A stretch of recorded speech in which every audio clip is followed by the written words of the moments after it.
Hello friends, welcome to BSK competitive Adda YouTube channel. Friends, ఈరోజు court ఎగ్జామినేషన్స్కి సంబంధించి shift 2 and shift 3లో అడిగినటువంటి GK and English లాంగ్వేజ్కి సంబంధించినటువంటి questions ఏంటనేది ఈ వీడియోలో చూద్దాము. సో చివరి వరకు చూడండి, మీకు ఎటువంటి క్వశ్చన్స్ వస్తున్నాయనేది మీకు తెలుస్తుంది. సో వీడియో చూస్తున్నటువంటి వారు వీడియోని లైక్ చేసి మీ ఫ్రెండ్స్కి కూడా షేర్ చేయండి, వారికి కూడా ఈ వీడియోస్ అనేవి యూజ్ అవుతాయి. అలాగే ఫస్ట్ టైం మన ఛానల్ విజిట్ చేస్తే సబ్స్క్రైబ్ చేసుకోండి. ఏపీ కోర్ట్ అండ్ జిల్లా కోర్టు ఉద్యోగాలకు యూజ్ అయ్యే విధంగా 20,000+ బిట్స్తో టాపిక్ల వారీగా టెస్ట్ సిరీస్ని అయితే ప్రిపేర్ చేయడం జరిగింది. సో ఈ టెస్ట్ సిరీస్ని మీకు 200 రూపీస్కే ఇవ్వడం జరుగుతుంది. సో డిస్క్రిప్షన్లో యాప్ లింక్ అయితే ప్రొవైడ్ చేస్తాను. సో ఆ యాప్ని డౌన్లోడ్ చేసుకొని టెస్ట్ సిరీస్ అయితే తీసుకోండి. అలాగే కోర్టు ఉద్యోగాలకి సంబంధించి 25 model papers with 3 previous papers కూడా ప్రొవైడ్ చేస్తున్నాము. ఇది కూడా 200 రూపీస్కి ప్రొవైడ్ చేయడం జరుగుతుంది. డిస్క్రిప్షన్లో యాప్ లింక్ ఉంటుంది. ఆ యాప్ను డౌన్లోడ్ చేసుకున్నట్లయితే స్టోర్ అనేటువంటి ఆప్షన్లో మీకు ఈ కోర్సెస్ అనేవి కనిపిస్తాయి. సో ఇమీడియట్గా తీసుకోండి. ఫ్రెండ్స్, ఈ వీడియోలో నేను ఈరోజు జరిగినటువంటి కోర్ట్ ఎగ్జామినేషన్స్కి సంబంధించిన షిఫ్ట్ 2 అండ్ 3కి సంబంధించినటువంటి క్వశ్చన్స్ యొక్క డీటెయిల్స్ అయితే చెప్తాను. షిఫ్ట్ 1కి సంబంధించి ఆల్రెడీ వీడియో చేశాను, మన ఛానల్ అయితే ఉంది, చూడనటువంటి వారు ఉంటే చూడండి. సో ఫస్ట్ షిఫ్ట్ 2కి సంబంధించినటువంటి క్వశ్చన్స్ చూద్దాము. సో ఇందులో చూసినట్లయితే 25% ఆఫ్ ఏపీ సాయిల్ ఏంటి అని చెప్పేసి అడిగారండి. ఏపీ జాగ్రఫీ నుంచి చాలా క్వశ్చన్స్ అయితే మనకి రావడం జరిగింది. సో ఎవరైతే ఏపీ జాగ్రఫీ చదవలేదో, నెక్స్ట్ మీకు ఎవరికైతే షిఫ్ట్స్లో ఎగ్జామినేషన్స్ ఉన్నాయో వారు ఖచ్చితంగా ఏపీ జాగ్రఫీకి సంబంధించిన క్వశ్చన్స్ అయితే చదవండి. అలాగే ఏపీ బైఫర్కేషన్ నుంచి అసలు ఇది సిలబస్లోనే ఇవ్వలేదు, బట్ అవుట్ ఆఫ్ సిలబస్ నుంచి ఈ టాపిక్ నుంచి మనకి క్వశ్చన్స్ అయితే ఇచ్చారు. So AP after AP bifurcation Lok Sabha seats of AP అని చెప్పేసి అడిగారు. సో టోటల్ 25 అండి. తెలంగాణకేమో మొత్తం 17 ఉంటాయి. మనది కంబైన్డ్ ఏపీగా ఉన్నప్పుడు 42 ఎంపీ సీట్స్ ఉండేవి. సపరేట్ అయిన తర్వాత ఏపీకి 25, తెలంగాణకి 17 అయితే వెళ్ళడం జరిగింది. నెక్స్ట్ క్వశ్చన్ వచ్చేసి, Draupadi Murmu on Tuesday inaugurated the integrated cryogenic engine manufacturing facility in అని చెప్పేసి ఒక క్వశ్చన్ అయితే అడిగారు. సో దీనికి సంబంధించిన రైట్ ఆన్సర్ వచ్చేసి హిందుస్థాన్ ఏరోనాటిక్స్ లిమిటెడ్ అండి. సో హిందుస్థాన్ ఏరోనాటిక్స్ లిమిటెడ్ని ఆవిడ దీనికి సంబంధించి ఇనాగ్రేట్ చేయడం జరిగింది. సో మీరు క్వశ్చన్స్కి ఆన్సర్స్ కూడా మీరే గూగుల్లో అయితే చెక్ చేసుకోండి. కొన్ని క్వశ్చన్స్కి మాత్రం నేను ప్రిపేర్ చేయడం జరిగింది. అలాగే Kadapa district curved into which new district అని చెప్పేసి అడిగారు. సో కడప డిస్ట్రిక్ట్ని కొత్త డిస్ట్రిక్ట్గా మార్చింది ఏంటి అని చెప్పేసి అడగడం జరిగింది. ఇది ఏపీ జాగ్రఫీకి సంబంధించినటువంటి క్వశ్చన్. తర్వాత fair celebrated in Kotappakonda. Okay, so కోటప్పకొండలో జరుపుకునేటువంటి పండుగ ఎప్పుడు జరుపుకుంటారని చెప్పేసి అడిగారు. కోటప్పకొండ అనేది అసలు ఏ జాతర అప్పుడు జరుపుకుంటారు అని చెప్పేసి అడిగారు. సో మహాశివరాత్రి అప్పుడు కోటప్పకొండకి సంబంధించిన ఈ యొక్క జాతర అనేది జరుగుతుందన్నమాట. తర్వాత ఫస్ట్ ఏపీ మహాసభ ఎక్కడ జరిగింది? ఓకే, సో ఏపీ మహాసభ, మొదటి ఏపీ మహాసభ ఎక్కడ జరిగింది అని చెప్పేసి అడిగారు. అలాగే 7th క్వశ్చన్ వచ్చేసి ARC hiked minimum capital by RBI అని చెప్పేసి మరొక క్వశ్చన్ అయితే రావడం జరిగింది.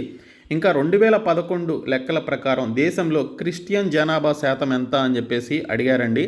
సో క్రిస్టియన్ జనాభా శాతం యాక్చువల్గా 2011 జనాభా లెక్కలకి సంబంధించినటువంటి డీటెయిల్స్ మొత్తం చదవండి. దాని నుంచి ఈరోజు జరిగినటువంటి 3 షిఫ్ట్స్లో కూడా మనకి క్వశ్చన్స్ అయితే రావడం జరిగిందండి. సో 2011 జనాభా లెక్కలు, అలాగే సో వాటికి సంబంధించినటువంటి లిటరసీ రేట్ కావచ్చు, అవన్నీ కూడా చదవండి. అలాగే 2018 ప్రకారం అధికంగా పులుల సంఖ్య ఏపీలో ఉంటే సో ఏపీకి సంబంధించినటువంటి స్థానం ఏంటి అని చెప్పేసి అడిగారు. ఇవి మెమరీ బేస్డ్ క్వశ్చన్స్ కాబట్టి ఒక కరెక్ట్ ఫార్మేషన్ అయితే ఉండదు. 2018 లెక్కల ప్రకారం ఏపీలో ఉన్నటువంటి పులుల సంఖ్యలో ఏపీకి సంబంధించి ఎన్నో స్థానం అయితే ఉంది అని చెప్పేసి అడిగారు. అలాగే కోటప్పకొండ ఉత్సవాలు ఏ పండుగ సందర్భంగా జరుపుకుంటారని చెప్పేసి అడిగారు. సో ఇంగ్లీష్లో కూడా పైన నేను మెన్షన్ చేశాను. సో మహాశివరాత్రి పండుగ సందర్భంగా జరుపుకుంటారు. అలాగే సుప్రీంకోర్టు ప్రధాన న్యాయమూర్తి ఆర్టికల్ ఏంటి అని చెప్పేసి సుప్రీంకోర్టు ప్రధాన న్యాయమూర్తికి సంబంధించిన ఆర్టికల్ గురించి అడగడం జరిగింది. ఫస్ట్ షిఫ్ట్లోనేమో సో మొత్తం అసలు సుప్రీంకోర్టులో ఉండేటువంటి జడ్జిల సంఖ్య ఎంత అని చెప్పేసి అడిగారు. అలాగే జగనన్న విద్యా దీవెన 2022 మార్చిలో ఎన్ని కోట్లు రిలీజ్ చేశాడు అని చెప్పేసి అడిగారండి. జగనన్న విద్యా దీవెన అనేటువంటి పథకానికి 2022 మార్చిలో ఎన్ని కోట్లు రిలీజ్ చేశారని చెప్పేసి అడగడం జరిగింది. సో ఏపీకి సంబంధించినటువంటి స్కీమ్స్ కూడా మీరు మొత్తం చదవాల్సి ఉంటుంది. తర్వాత ఆరోగ్యశ్రీ సంవత్సరానికి ఎంత ఆదాయం గల వారికి సంబంధించి ఆరోగ్యశ్రీ అనేది అర్హత కలిగి ఉంటారు. ఆరోగ్యశ్రీ పొందాలి అంటే సంవత్సరానికి ఎంత ఆదాయం ఉండాలని చెప్పేసి అడగడం జరిగింది. అలాగే డ్యాన్స్, సంస్కృతి, పండుగ గురించి ఒక్కొక్క బిట్ అయితే అడిగాడు అని చెప్పేసి అభ్యర్థులు అయితే చెప్తున్నారు. ఇంకా కడప జిల్లా నుంచి విడిపోయినటువంటి జిల్లా ఏంటి అని చెప్పేసి అడిగారు.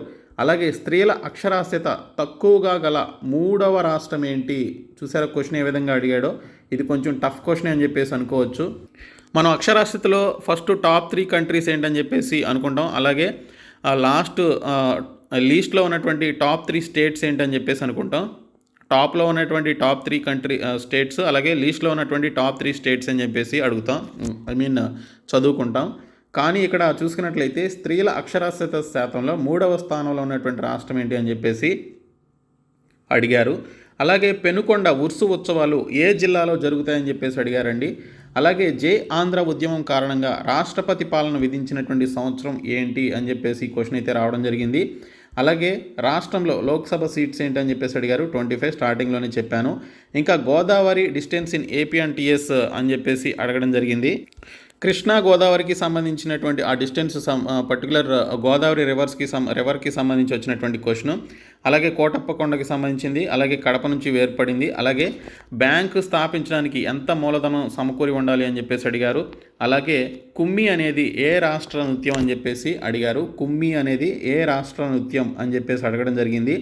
ఇంకా రొట్టెల పండుగ ఏ జిల్లాలో జరుపుకుంటారు అని చెప్పేసి అడిగారు. ఇది నెల్లూరు జిల్లాలో జరుపుకుంటారు.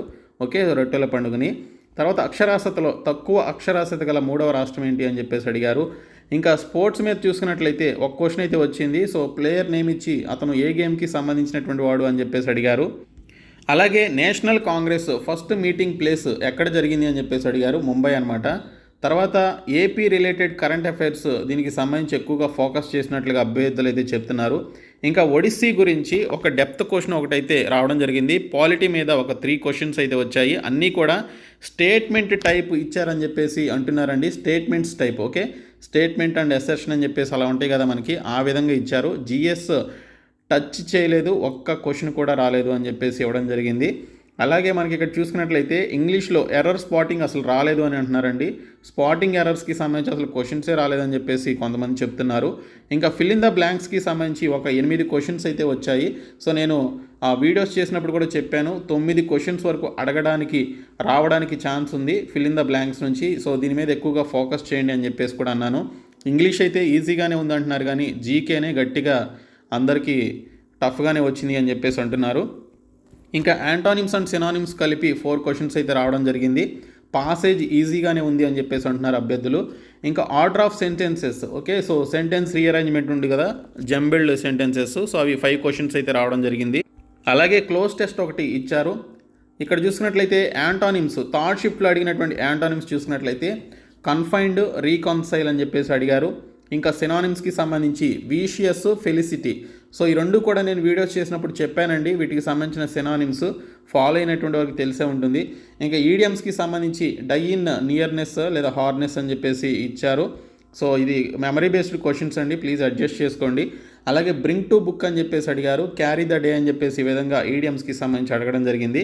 సో పేపర్ చూసుకున్నట్లయితే ఓవరాల్గా మోడరేట్ నుంచి టఫ్గా ఉందని చెప్పేసి అభ్యర్థులు అయితే చెప్తున్నారండి. టఫ్గా పేపర్ అయితే రావడం జరిగింది. అది కూడా జీకేకి సంబంధించినటువంటి క్వశ్చన్స్ అయితే చాలా టఫ్గా వచ్చాయి. అసలు అవుట్ ఆఫ్ ద సిలబస్ నుంచి మనకి క్వశ్చన్స్ అయితే రావడం జరిగిందని చెప్పేసి అంటున్నారు. అలాగే మనకి ఇక్కడ చూసుకున్నట్లయితే ఇంగ్లీష్ అయితే ఈజీగా ఉందని చెప్పేసి అంటున్నారు. ఇంగ్లీష్లో మీరు మంచి స్కోర్ చేసుకోవచ్చు. అందుకే నేను ఇంగ్లీష్ పట్టు జాబ్ కొట్టు అని చెప్పేసి ఫస్ట్ నుంచి కూడా నేను వీడియోస్ అయితే చేయడం జరిగింది. సో నేను కొత్త టాపిక్స్ ఏవైతే ఉన్నాయో వాటికి సంబంధించినటువంటి సపరేట్ వీడియో కూడా మీరు ఏ టాపిక్స్ మీద ఫోకస్ చేయాలనేది కూడా చేస్తాను. సో ఈ వీడియోని మీ ఫ్రెండ్స్కి షేర్ చేయండి, మన ఛానల్ సబ్స్క్రైబ్ చేయండి.